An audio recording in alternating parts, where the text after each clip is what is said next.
안녕하세요. 절대값TV의 명품 PD 한PD입니다. 지금 서울의 부동산 시장이 난리가 났어요. 자, 오늘 그 이야기를 계속 하겠습니다. 심각해도 너무 심각하다. 자, 여러분 이렇게 생각하시면 돼요. 2020년에 우리 폭등할 때 예를 들어 10억이었어. 5억이 10억 됐어. 10억이 20억이 됐어. 자, 그때와 지금 15억이 20억이 되고 20억이 30억이 됐어. 자, 그건 차원이 다른 거예요. 그죠? 차원이 다른 거야. 훨씬 더 가격이 많이 올라간다라는 거죠. 많이 올라간다라는 거죠. 20억이 30억이 됐잖아요. 5억이 10억 될 때와 20억이 30억이 될 때, 10억이 15억이 될 땐 다른 거예요. 일단 금액 차이가 많이 나잖아요. 한마디로 이제 따라갈 수 없는 가격이 됐다. 뭐 그런 점을 우리가 좀 인식할 필요가 있고요. 자, 그리고 한 가지 좀 미리 말씀을 드리는 것은 저는 절대로 폭등론자도 아니에요. 폭등론자도 아니고 서울의 집값이 계속 올라가라라고 펌프질하는 사람도 아니에요. 저는 서울에 미리 전에 말씀을 드렸지만 서울에 집이 없습니다. 서울에 집이 없고 경기도 쪽에 임대주택 하나 예전에 사놓은 거 분양받은 거 임대주택 하나밖에 없어요.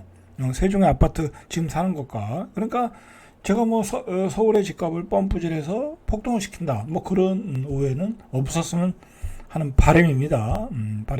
그리고 저는 어떻게 보면 예측을 하는 사람이 아니에요. 예측을 하는 사람이 아니다. 옛날에는 뭐 폭락도 얘기하고 폭등도 얘기하고 그러는데 왔다 갔다 하냐는데 저는 시장에 징후가 나타나면 그걸 이야기하는 거예요. 옛날에는 금리가 많이 올라갔잖아요. 그죠? 금리가 많이 올라갔으니까 집값이 폭락을 한 거죠. 그런데 금리가 다시 떨어졌잖아요. 그리고 자산 시장이 엄청나게 커졌잖아요. 그죠? 금값도 3배로 올라, 코인도 코인이라는 또 어떤 새로운 자산도 나와, 주식 시장은 3,400을 치고 있어. 미국의 나스닥 시장은 신고가야. 거기에 투자한 사람들이 돈이 얼마나 많이 불어났겠어요. 그죠? 그 사람들이 다 또 어떤 사람들이에요? 젊은이들, 스마트한 젊은이들이죠? 그 다음에 자산가들, 그런 사람들이잖아요. 근데 그런 사람들이 이제는 돈을 모아가지고, 똘똘한 한 채를 사고 있다라는 거야. 옛날에는 지방에 갭 투자도 하고, 그랬는데, 지금은 지방을 살 수가 없는 시대예요. 지금은 지방을. 아니, 취득세 8% 10% 때리는데 다주택자면 거기다 중과세 때리고 종부세 때리는데 어떻게 사겠어요. 지방의 아파트 사가지고 예를 들어 3, 4천 뭐 5천 뭐 많으면 1억 차이인데 이미 취득세로 4천만 원 5천만 원 심지어는 7, 8천만 원 내고 들어가야 돼. 그거 뭔 의미가 있겠어요. 그래서 지금은 오히려 서울에서 아니면 뭐 경기도에서 지방으로 내려오지도 않아요. 세종도 마찬가지예요. 뭐 가끔 내려온다고는 하는데 그렇게 옛날에 비하면 뭐 턱없이 부족해요. 내려오는 숫자가 그렇다는 거예요. 그러니까 결국은 서울에 있는 부동산만 올라간다. 그리고 서울 경기도의 상급지만 올라간다. 그 상급지를 집중적으로 매수를 하는 거예요. 이 스마트한 머니들이 또는 투기자본들이 그러다가 결국은 지방에 있는 사람들이 그걸 눈치챈 거야. 지방에 또 투자자들이 어마어마하게 많잖아요. 그죠? 지방에 돈이 얼마나 많아요. 지방의 유지들이 예? 그 사람들이 또 돈을 쌓아들고 와서 집도 안 보고 계약금을 질러버리는 거예요. 지금 사정이 그렇다라는 거예요, 여러분들. 지금 이런 상황이 변화가 있을 거냐? 변화를 줄 수 있는 거는 이 정권을 잡은 여당이에요, 여당. 그런데 여당이 하는 짓을 보면 도저히 이걸 막을 수 있는 방법이 없어. 부동산 정책으로 공급 정책으로 막아야 되는데 막을 수 있는 공급 정책을 내놓지도 않고 그 다음에 어떤 세제 개편을 통해서 이걸 또 막아야 되는데 절대 다주택자를 용인할 수 없는 정권이에요. 이 정권은 좌파 정권은. 그래서 결국은 집값이 올라갈 수밖에 없다. 그리고 결정적으로 제가 계속 누누이 강조하는 게 지역균형 예를 들어 이제 행정수도를 옮기겠다. 그죠? 혁신적인 정책이 나오는 거야. 국회 이전 빨리 해라. 뭐 해수부 이전 오래 안 하라. 그런 그런 뭐 그렇듯이 국회의전 뭐 그냥 초스피드로 추진해라. 그죠? 2차 공공기관 이전 초스피드로 지방에 다 뿌려라. 막 그런 정책들이 나와야 되는 거야. 그죠? 방송국 이전해라. 하나도 안 나오잖아요. 그죠? 하나도 안 나와. 안 나온다니까? 지역균형 발전을 포기했다니까, 이 정부는. 왜? 이재명 대통령이 경기도지사 출신이잖아요. 그 사람의 뿌리는 경기도에 있는 사람이에요. 그럼 지역균형 발전 안 나와요. 그러니까 서울의 어떤 모든 역량이 집중되는 현상이 나타나고 있는 거예요, 지금. 그거를 서울 수도권에 사는 사람들, 우리 전 국민이 다 깨달은 거야. 자, 그런 상황에서 제가 오늘 뭐 얘기가 또 서론이 길어지는데, 제가 이 지방의 유동성이 서울로 몰려가고 있다라는 얘기를 제가 한번 제 유튜브로 한번 뒤져봤어요. 언제부터 이야기했나? 언제부터 얘기했는지 기억도 안 나. 그 정도로 오래전에 얘기했어요. 전 사실 오래전부터 얘기했어요. 그거 뭐 진짜 넘겨 집어도 1년이 넘어요. 지방의 돈이 서울로 올라가고 있다. 요즘 성동구 같은데, 뭐 분당 같은 데도 마찬가지고요. 분당 누가 사겠어요? 서울에 있는 사람이 분당 안 사요. 서울에 있는 사람이 미쳤다고 분당 가서 살아요? 안 사요, 안 사. 왜냐면 분당은 한계가 또 있는 거야, 나름대로. 그죠? 아니, 뭐 종로에 있는 사람이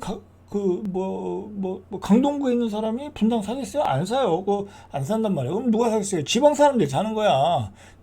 강남 제2의 강남이다 그러면 그런 느낌을 가지고 또 전문가들이 추천하니까 사는 거야. 지방 사람들이 사는 거예요. 그러한 그 지방의 유동성이 몰려가면 서울은 그야말로 폭동장이 오는 거야. 그래서 여러분들 그게 두려운 거야. 정부 입장에서도. 그러니까 강남부터 블락을 친 거 아니에요. 토지 거래가지고 강남, 서초, 용산 다 쳤죠. 자, 그 다음에 나오는 얘기가 어디예요? 마포, 성동, 광진구 다 치겠다라는 거 아니에요? 분당, 과천까지.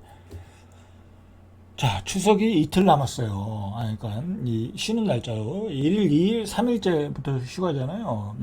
그러면 이틀밖에 안 남았어. 그럼 어떻게 할까 정부는? 정부 어떻게 할까 이거? 추석 이후에 만약 대책이 안 나왔다. 추석 전에 대책이 안 나왔다. 그럼 어떻게 할 거야? 그러면요. 자, 돈이 좀 있는 유지 집안의 아들이 딱 내려와요. 추석 때. 아버지, 큰일 났습니다. 이거. 여기 집을 사야 되는데 정말 큰일 났어요. 이거 이러다 평생 집을 못 살 것 같아요. 아버지 집을 사게 좀 도와주세요. 그래, 빨리 가서 내가 이 땅 팔아가지고 집을 사라. 그렇게 되는 거예요. 여러분, 이걸 제가 왜 말씀드리냐면, 제가 그랬어요. 옛날에 1988년도인가 집값이 너무 뛰는 거 올림픽 때. 저는 대학교 졸업했을 때인데, 그때 사지는 않았어요. 그 뒤로 이제 샀는데, 집값이 하도 뛰니까 부동산에 대해서 아무것도 모르는 이 사회 초년생이죠. 초년생이 아버지를 졸랐어요. 아버지, 이거 서울 집값 이렇게 되면 저 서울에 못 살아요. 저 서울에 못 살아요. 아버지, 서울에 집을 빨리 좀 사주세요. 응? 도와주세요. 그랬단 말이에요. 그래서 아버지 올라와서 서울에서 막 과천 집 보러 다니고 그랬었어요. 결국 사진 안 했지만, 그땐 좀 너무 낡았더라고, 과천 집을 보니까. 어쨌든 그랬단 말이에요. 지금 그런 현상이 더하겠죠. 왜냐면 우리는 가족이 형제가 많았잖아요. 도와줄 형제가 많으니까. 그런데 요즘은 자식이 둘밖에 더 되겠습니까? 그러니까 아들 하나 딸 하나니까 딸은 시집 보내고 아들은 집을 하나 사줘야 될 거 아니에요. 자, 그런 매수세가 몰려오는 거예요, 여러분들. 여러분들 이런 상승의 메커니즘, 이 서울 몰빵 현상을 어떤 뉴노멀로 여러분들이 좀 인식을 해줬으면 좋겠어. 한 PD는 맨날 폭동 얘기한다. 그런 얘기는 의미가 없어요. 제가 왜 이런 얘기를 하느냐? 왜 이런 얘기는 이렇게 해서는 대한민국이 망할 것 같아서 얘기하는 거예요. 여러분들, 분당이 30억 대고요, 송파가 40억 대고, 올림픽 파크온이 40억 대고, 강동이 30억 대고, 강남이 100억 대고, 그게 지속 가능한 사회가 되겠습니까? 여러분, 그러면 서울은 끝난 거예요. 그럼 말 그대로 그 사람들 그냥 그 집값 깔고 앉아서 사는 거예요. 그 뒤로는 뭐 누가 사겠습니까? 그거를 그렇게 가격이 다 올라와 버리면 다 올라오면 누가 사겠어요? 그러면 이게 인구 유입도 안 되고 이 교체가 안 되는 거예요. 교체가. 예? 강남에 살고 싶은 사람들이 많은데 못 돌아가는 거야. 그럼 뭐 어떻게 했어? 다 전세로 살겠죠? 그러면 전세 가격이 폭등하겠죠. 집을 사서 못 돌아가니까. 순서가 그래요. 순서가. 매매값만 올라가는 문제가 아니라요. 전세 가격도 올라가고요.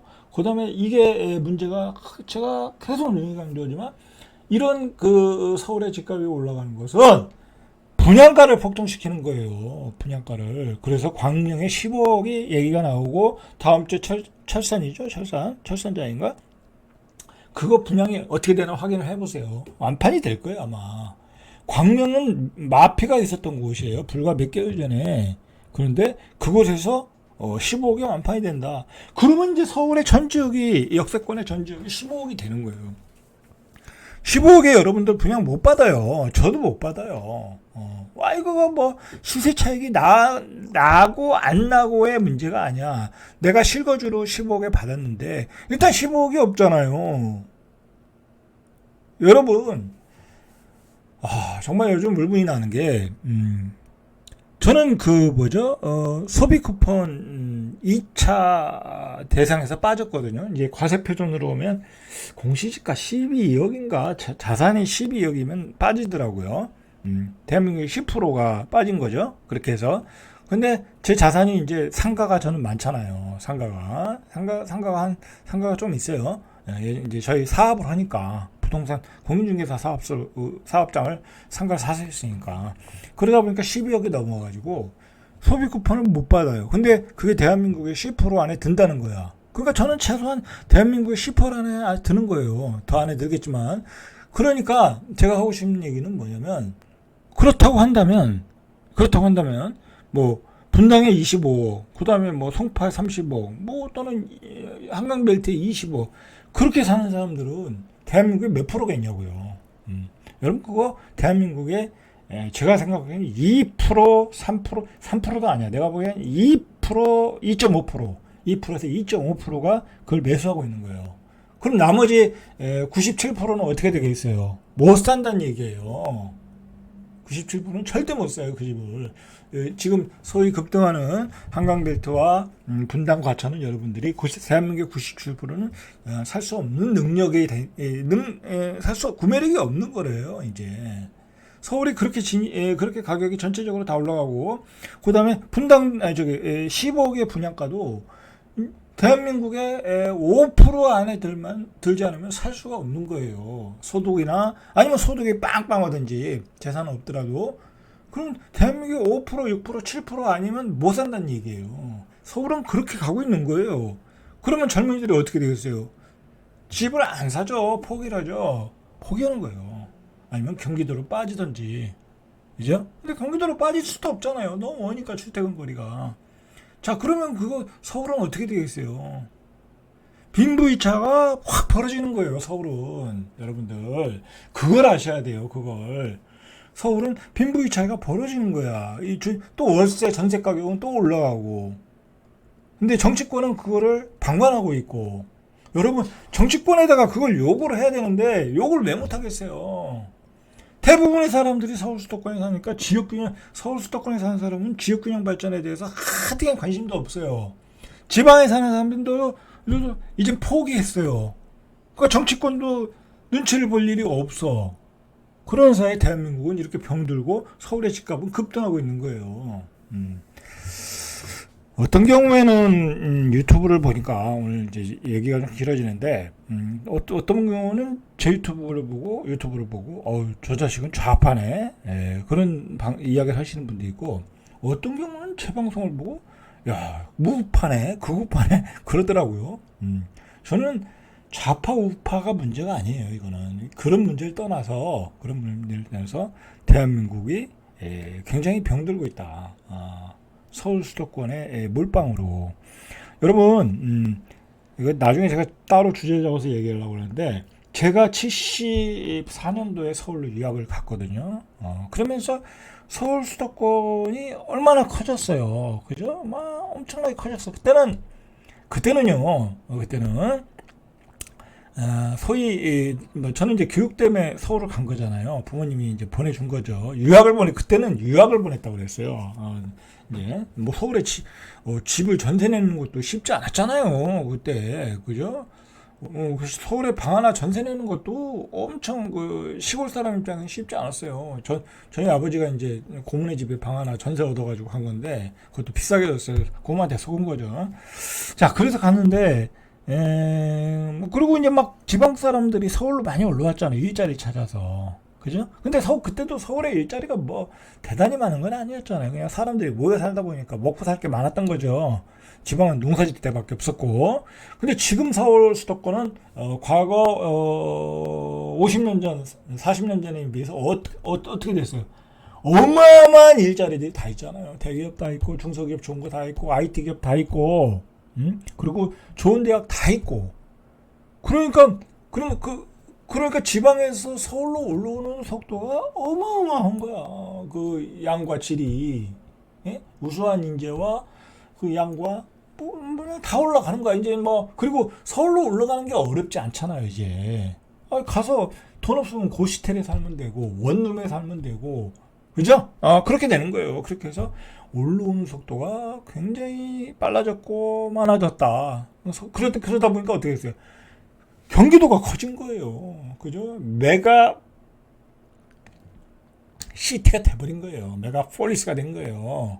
그래가지고 서울 경기도가 어마어마하게 커지고 그게 동탄까지 확장되고 수원까지 확장되고 그렇게 된 거예요. 그렇게 된 거야. 그 사이에 근데 옛날에 지방들은 광역시 가지고 버틴 거예요. 광역시에도 좋은 기업들이 이 제조업 기반으로 하는 좋은 기업들이 있었으니까. 그런데 이제는 IT로 제조업으로 이 산업체 이 어떤 그 구조가 바뀌면서 그리고 제조업이 쇠퇴하면서 이제 지방의 중심축이었던 광역시가 쇠퇴하고 있는 거야. 그러면서 지방에 있는 광역시들도 이제 인구가 줄어들기 시작하는 거야. 앞으로는 그 속도는 더 빨라지겠죠. 특히나 이제 관세 전쟁 때문에 어떤 이 자유무역이 깨졌잖아요. 그리고 우리 산업 구조가 이제 예전에 그 설비 산업에서 뭐 화학, 뭐 철강 그런 산업에서 이제 체질적으로 바뀌어가고 있어요. 이제 그런 산업은 되질 않아요. 이제 중국에 뺏기는 거야. 그럼 결국 그런 산업 쇠퇴하고 지방은 쇠퇴 속도가 빨라지는 거예요. 자, 그러면 더 인구는 빨려 들어가는 거예요.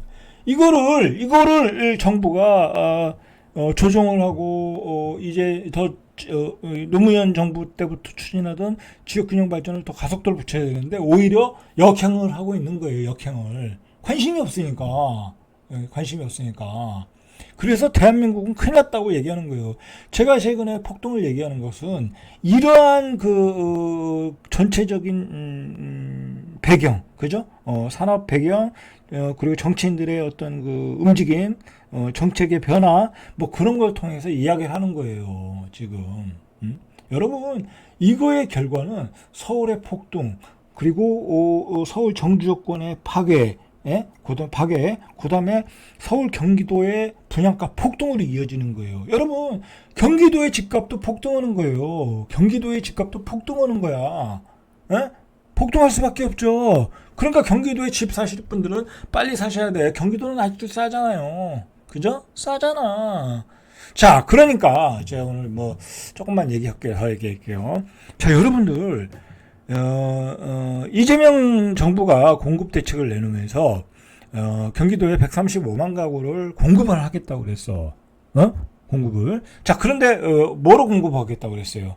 민간에게 택지를 안 주겠다고 했잖아요. LH 아파트를 내보내겠다라는 얘기. 그 얘기 뭐예요? 만약에 그 아파트를 민간 택지로 주면, 민간에게 개발하라고 주면 분양가가 폭등할 게 뻔한 거야. 근데 LH는 이 건축 단가를 조정할 수 있잖아요. 그죠? 그래서 그런 정책을 내는 거예요. 멀리 내다보고. 단, 퀄리티가 떨어지겠죠. 그리고 공급의 속도가 느리겠죠. 그죠? 민간 아파트보다는 속도가 느린 거예요, LH가. 한꺼번에 어떻게 135만 구를 막 일률적으로 질 수 있겠어요? 그렇게 못해요, LH는. 그러려면 거기 사람도 많이 뽑아야 돼요. 거기 관리 감독할 사람도 있고, 계약할 사람도 있고, 그런데 어떻게 그게 한꺼번에 되겠어요?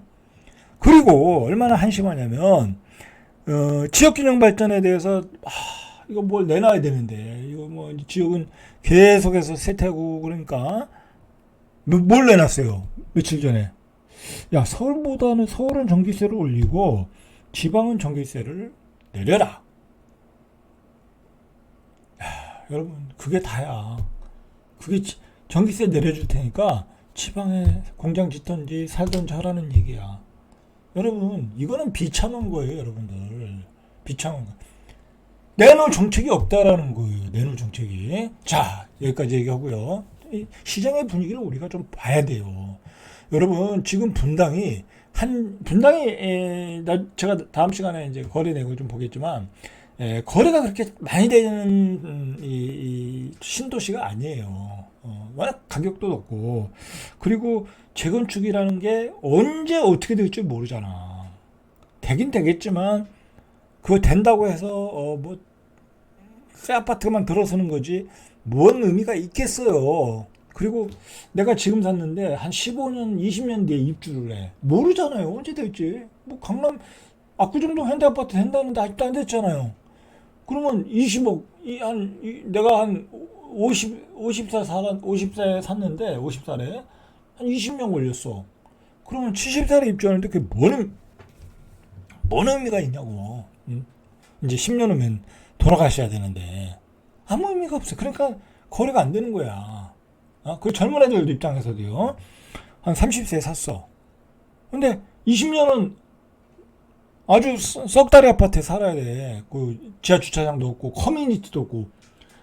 요즘은 아파트에서 커뮤니티가 무지하게 중요해요. 저도 매일 탁구 치고 뭐하고 하는데, 예? 몸이 얼마나 건강해져요. 그죠? 몸이 얼마나 건강해져. 헬스클럽도 없어. 사우나도 없어. 골프장도 없어. 그런 아파트가 어떻게 살아요. 그죠? 어떻게 사냐고. 자, 그러다 보니까 그렇게 매수세가 없었는데, 요즘은 안 그렇다. 이걸 누가 사겠어요? 투자자가 사는 거예요. 투자자가 어디서 들어오겠어요? 지방에서 들어오겠죠. 그죠? 아마도 지방에서 들어올 거예요. 그래서 산주에 3억이 급등했다. 5월 달에 거래가 됐는데, 예를 들어 한 4개월 만에 거래됐는데 3억이 올라간 거야. 그래서 계약금을 6천만 원, 가계약금 받은 거 해서 6천만 원을 돌려줬다. 자, 분당구 손해동의 A공인중개사는 9월 초부터 평소 가릴 것 없이 문의가 많이 온다. 1기 신도시 정비사업에 대한 기대감이 커지다 보니 호가가 얼마인지 묻는 전화가 많아졌다. 여러분들, 왜 여기가 많아졌겠어요? 토지거래 허가지 여기 아니니까 투자로 살 수 있다. 투기 수요가 들어오는 거죠. 그죠? 들어오고 있다. 자, 여러분들, 분당이요. 지금 전국 상승률 1위. 9월 넷째 주 분당구 아파트 매매 가격 전주 대비 0.64. 0.64면은 64, 24, 한 달에 2.4%가 오른 거고요. 연 기준으로 보면 한 26%가 오른 거예요, 지금. 26%면 얼마예요? 20억이면 4억이 오른 거잖아요. 그죠? 4억이 오른 거야. 전국에서 가장 높은 상승률을 기록했다. 정자동, 서현동, 여기가 이제 핵심 지역이죠. 자, 이분들이 분당을 팔고 어디로 가겠어요? 옛날에 이제 분양받았던 분들이 가지고 있어서 옛날에 분양받을 때는 2억에 받았어. 근데 지금 20억에 팔고 나가는 거야. 그리고 어디로 가겠어요? 또 분당에 또 몇 채 사놨을 거 아니야. 그럼 합쳐가지고 강남과 송파로 가겠죠. 그러면 또 강남 송파가 또 올라가는 거야. 계속해서 올라가는 거야. 근데 그 돈을 누가 계속해서 공급을 해주겠어요? 지방의 사람들이 공급을 해주는 거야. 이제 서울 사람들은 집을 못 사요. 왜? 현지 사람들은 그 가격을 아니까, 전 가격을 알고, 전에는 10억이었는데 갑자기 25억이 된 거야. 못 사는 거야. 서울 사람들은 그 가격을, 전에 가격을 봤는데, 그리고 살 돈도 없고, 그리고 구매력이 있어야 사는 거잖아요. 자, 분당구 양재마을 1단지 금호 전용 면적 164. 이번 달에 29억 5천만 원에 거래됐는데 직전 가격이 25억 9,500이에요. 3억 5천이 올랐어요. 5개월 만에. 4개월 만에 3억 5천이 올랐다. 자, 우성 아파트 64제곱미터 조그만 거네요. 14억에 거래됐는데 이번 달에는 14억에 거래된 게 6월달. 이번 달에 거래된 건 10억 3천. 1억 3천이 한 3개월 만에 오른 거예요. 1억 3천이 3개월 만에 올랐다. 자, 시범 아파트 6월 17일 129제곱미터. 보세요. 6월에 거래되고 9월에 거래가 잘 안 돼요. 여기 안 됐던 적에 이제 매물이 이제 거덜나게 생긴 거야. 이 매물을 누가 다 가져가겠냐 이거예요. 그죠? 지방에서 와서 사는 거예요. 강남에서 와서 사겠습니까? 안 사요. 그죠? 강남에서 분당을 왜 사겠어요? 자, 분당구 삼평동에 있는 붙들마을 7단지 전용면적 84 20. 자, 전용면적 84가 23억 6천이야. 여러분들, 분당이 23억 6천이야. 이제 분당은 예전에 우리 세대 때, 우리 젊은 세대 때 학군이 좋아서 들어간 사람들이 많아요. 그냥 일반 중산층들이 살던 아파트야. 서울의 중산층으로 살려면 이제 23억이 필요한 거야. 23억. 썩다리 아파트에서. 저 같으면 안 사요, 안 사. 거기 들어가서 미쳤다고 제 젊은 인생을 거기다 다 바치겠습니까? 좋은 아파트, 새 아파트 들어가서 차라리 전세 살면서, 그죠? 거기서 좋은 그 커뮤니티를 누리면서 차라리 그 돈을 가지고 투자를 하죠. 그죠? 그렇게 사는 게 맞지 않나 싶어요. 저는. 그렇게 사는 게 맞지 않나 싶어요. 자, 일단은 여기서 끊겠습니다. 다음 시간에 계속해서 이어가겠습니다. 절대값TV의 명품 PD, 한 PD였습니다.